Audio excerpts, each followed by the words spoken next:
Willie Mays wasn't just great, he was electric. And the greatness of a man many still believe was the greatest to ever play the game. And that's why Willie Mays is larger-than-life history. And the untold battles that shaped the man many argue was the greatest player to ever live. Willie was destined to move differently than everyone else. And at first he was right. His career started with a nightmare. 0 for 12. Mays would make it to the big stage. And that's when the pressure nearly crushed him.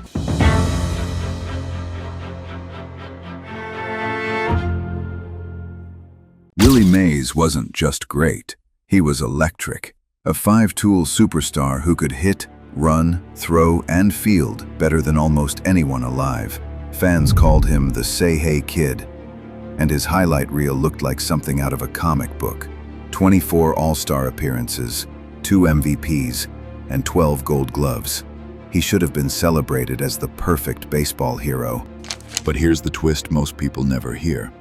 After everything he gave to the game, Major League Baseball quietly turned its back on him.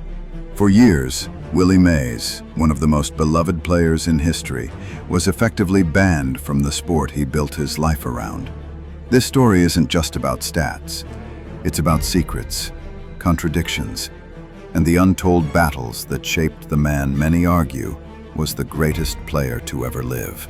And once you hear what really happened, you may never look at baseball's golden era the same way again. Willie Howard Mays Jr. was born in 1931 in a mill town outside Birmingham, Alabama.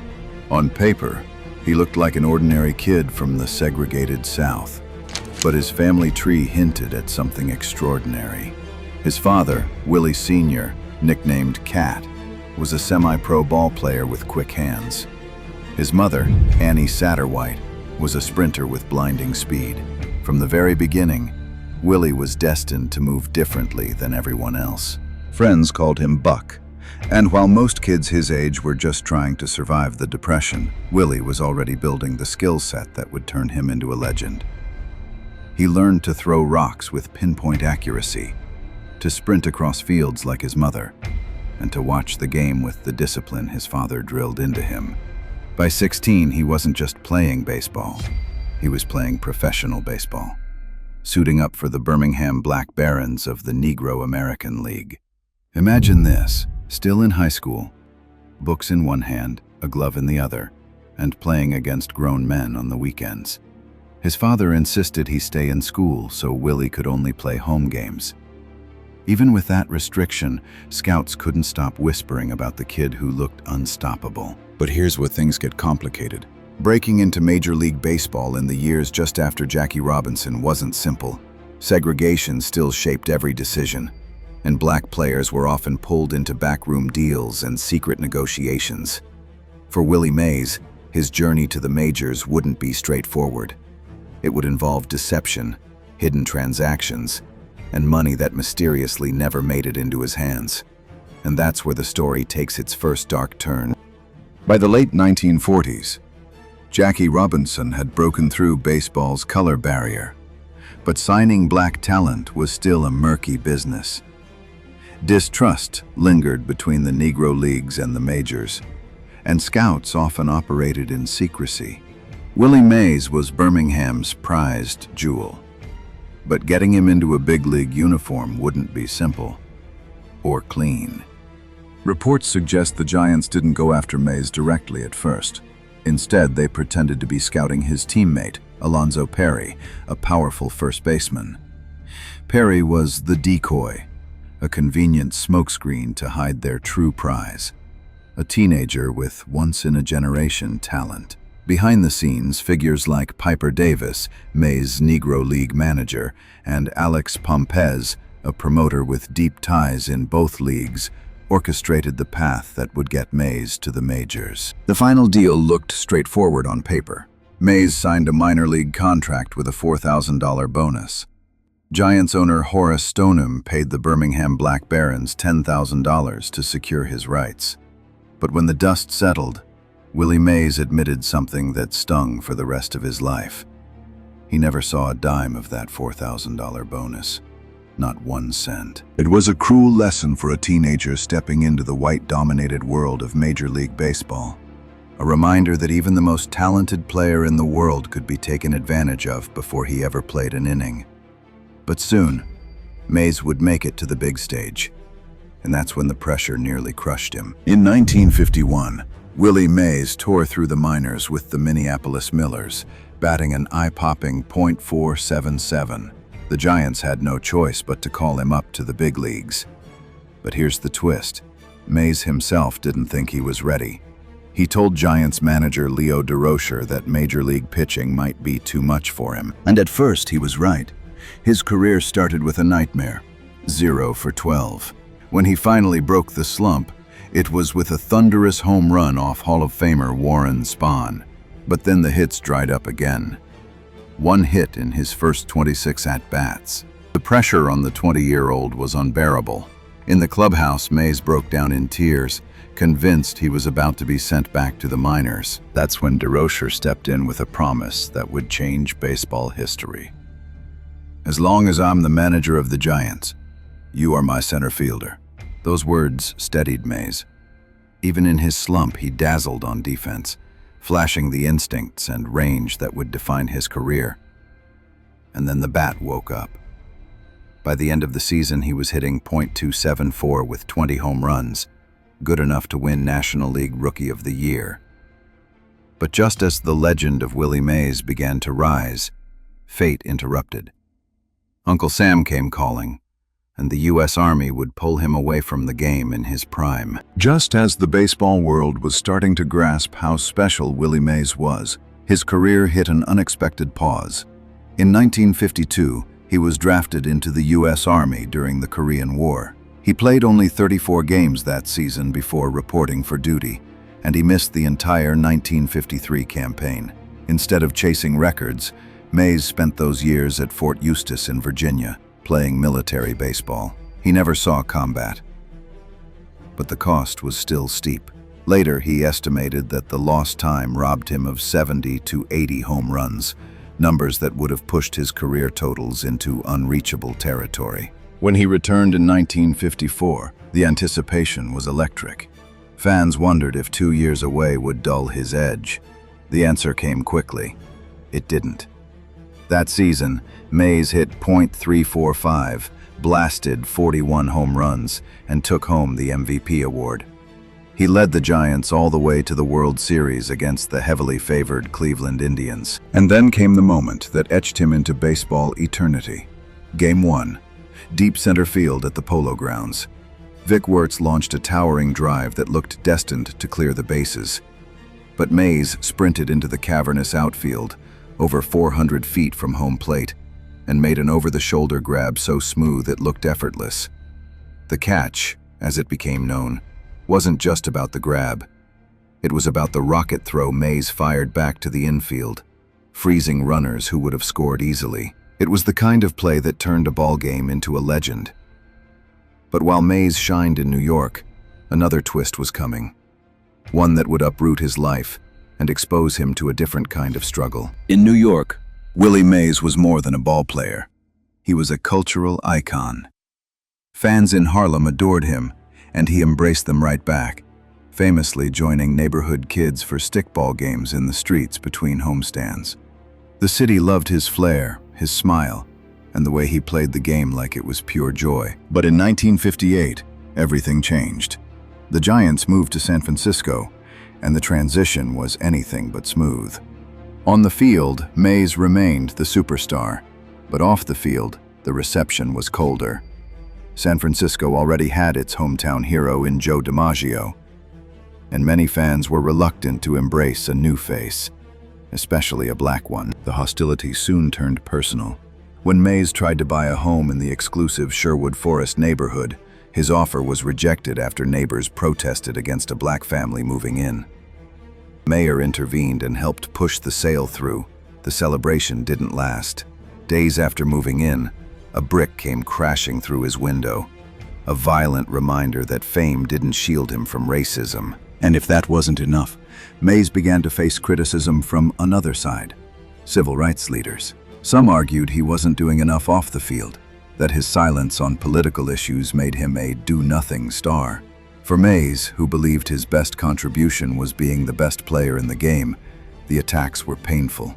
The same charisma that drew millions of fans suddenly wasn't enough to satisfy everyone. But the controversies weren't just about his public image. Behind the scenes, whispers about Mays's health and what might have been causing it started to follow him. As Willie Mays' fame grew, so did the expectations. Fans wanted greatness on the field. Civil rights leaders wanted him to use his platform off it. Jackie Robinson, never afraid to speak his mind, publicly criticized Mays for staying quiet, calling him a do-nothing when it came to the movement. Mays pushed back. He argued that his best way to inspire change was by example, showing young black kids that excellence could break barriers. He wasn't a politician, he said. He was a ball player, and for him, playing the game with dignity and dominance was his form of activism. But while debates swirled around his silence, another shadow followed him: his health. Throughout his career, Mays sometimes collapsed from what doctors labeled tension and exhaustion. He blamed his all-out style of play, saying he gave every ounce of energy to the game. Yet years later, during baseball's infamous Pittsburgh drug trials, a different story surfaced. Former teammate John Milner testified that Mays kept a bottle of liquid speed, liquid amphetamines, in his locker. Mays flatly denied ever using drugs, and no hard evidence ever proved otherwise. Still, the rumors stuck. Historians now call him the most famous player ever linked, fairly or unfairly, to amphetamines. What's certain is this: despite the whispers, Mays never let controversy spill onto the field. When tensions boiled over in one of baseball's ugliest brawls, he became the unlikely voice of peace. By the mid-1960s, Willie Mays wasn't just the Giants' biggest star, he was their leader. In 1964, he became the team's first African-American captain, a title that carried weight both inside and outside the clubhouse. That leadership was put to the test in 1965 during one of the ugliest incidents in baseball history. A heated Giants-Dodgers rivalry game spiraled out of control when pitcher Juan Marichal struck catcher John Roseborough in the head with a bat. Chaos erupted. Players poured onto the field, fists flew, and the stadium teetered on the edge of a riot. And then came Mays. Instead of throwing punches, he sprinted toward Roseborough, who was bleeding badly, and pulled him out of the scrum. Mays shielded him, guided him to safety, and calmed both benches. League President Warren Giles later praised Mays's actions, calling his conduct fine and decent. A reminder that his influence extended far beyond highlight reels. But even legends can't outrun time. In May 1972, at age 41, Mays was traded back to New York, this time to the Mets. The move was bittersweet. His first game against his old Giants teammates was emotional enough, but when he hit a home run, he admitted his legs shook as he rounded the bases. Giants players like Willie McCovey embraced him mid-game, a rare moment where rivals became family. A year later, in September 1973, Mays retired. The kid from Birmingham who once cried in the clubhouse had given baseball everything.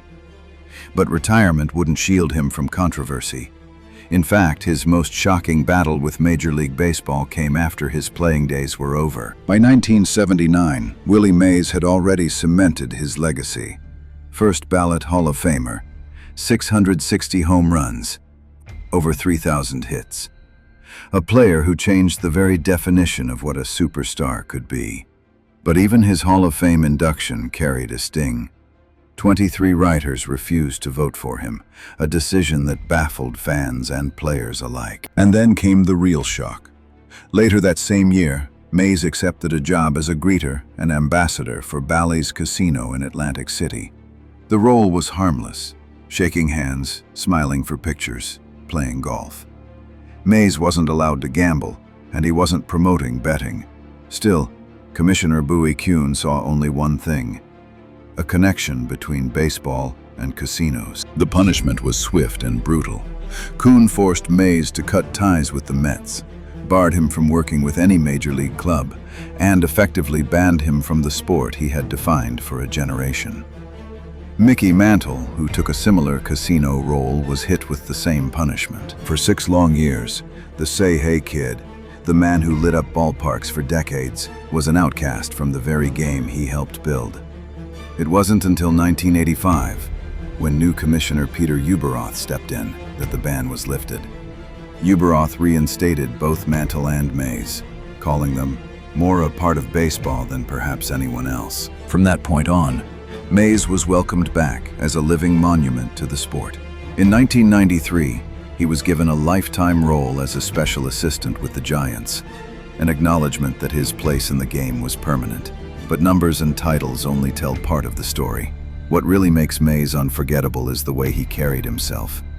A charisma so strong that even decades later, presidents, players, and fans still called him the face of baseball. Willie Mays' numbers alone could have made him a legend. 660 home runs, 3,283 hits, and a career that spanned more than 2 decades. But the stats don't capture the whole picture. What made Mays unforgettable was the way he played. Fearless, joyful, and charismatic enough to light up an entire stadium the moment he stepped on the field. He was more than just a ball player. In 1971, he won the very first Roberto Clemente Award for combining excellence with character. Both the Giants and Mets retired his number 24, and the Giants' home ballpark proudly sits at 24 Willie Mays Plaza. In 2015, President Barack Obama awarded him the Presidential Medal of Freedom, calling him a national treasure. Through segregation, through controversy, through the years, baseball itself turned its back on him. Mays' legacy only grew stronger. He showed the world what a 5-tool player truly looked like, and then added something extra, something no stat can measure: magic. Leo DeRocher, the manager who once promised him a permanent spot in center field, said it best. He could do the 5 things you have to do to be a superstar: hit with power, run, throw, and field. And he had the other magic ingredient: charisma. For Mays, that magic came down to one word he repeated throughout his life: love.